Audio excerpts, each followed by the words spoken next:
Growing up on planet Meow. My growing up was strange and abstract. Hardly anything on TV made real sense. And my comics were complicated and nuanced, and I never had all the issues, just more and more questions. I think the TV shows where I come from aim to be strange, because I still don't know what Przybysze's Matplanety are all about. I only remember little more than the intro to Sonda, which was a pretty reasonable science show, but I never knew when it was on. And I grew up watching 5, 10, 15, as in years old. And to this day I remember wondering what the hell it was going to be like when I turned 15.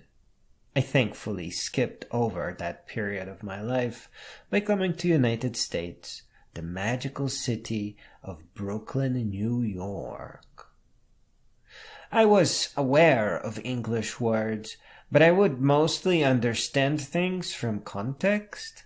It did not help that I learned most of my English from the DJ Cat show. If it wasn't for Inspector Gadget and Ninja Turtles, I don't know what I would have learned. DJ Cat was as wonderful as random. There were some odd Eastern European shows too, such as the cigarette-smoking wolf and rabbit from Russia. Я тебе покажу, заяц! I think my favorite thing to do was to read comics. Thorgal was about a Viking from outer space. Funky Koval, a futuristic secret agent saving the world from aliens and something. And Rourke, where I only had one book, and it seemed to have been about science and monsters, I think. I had a few copies of Hans Kloss, which was about a Polish spy working in Germany.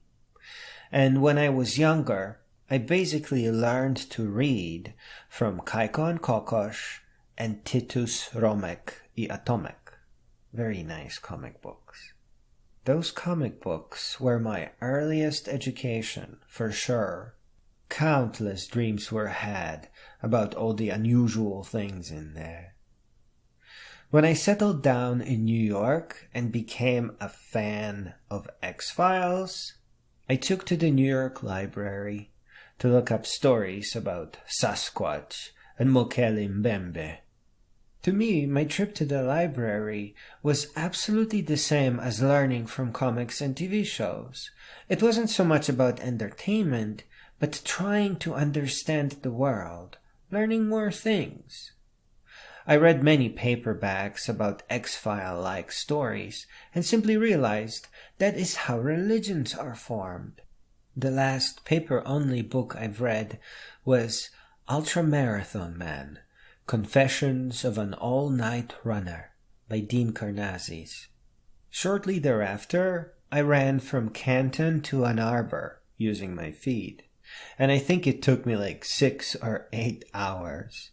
I was more shuffling than running, but again, it was an amazing educational experience. And then I bought a proper MP3 player, and I stumbled upon Bill Bryson's A Short History of Nearly Everything. It quickly became my favorite audiobook. I've been re-listening to it last couple of weeks before sleep, actually. That book connected me to all the other books, mostly science and great adventure. I didn't really use any books to learn programming languages. Early on, I would just type in a concept followed by the word tutorial or how to, as in Visual Basic Database Tutorial. Now I just browse the documentation. I actually try not to memorize things on purpose. I still memorize, but without trying. I like looking things up. I like finding new things to learn when I search for something else.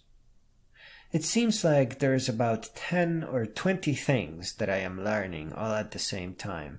Things like circuit design, music composition, 3D modeling, and the like. And I break things down. In music, I am currently focused on drums, for example.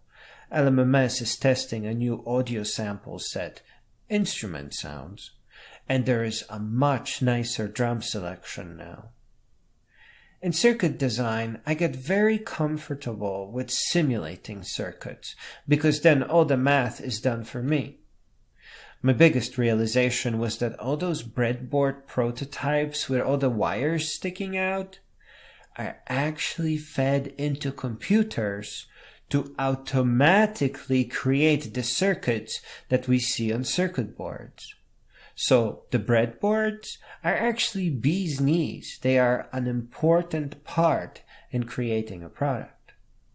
In 3D modeling, I am still training myself to think in terms of 3D printing. There are huge problems with not being able to reliably print overhangs. But there are strategies, such as cutting the 3D shape in two, in such a way as to eliminate overhangs and later snap the two parts together.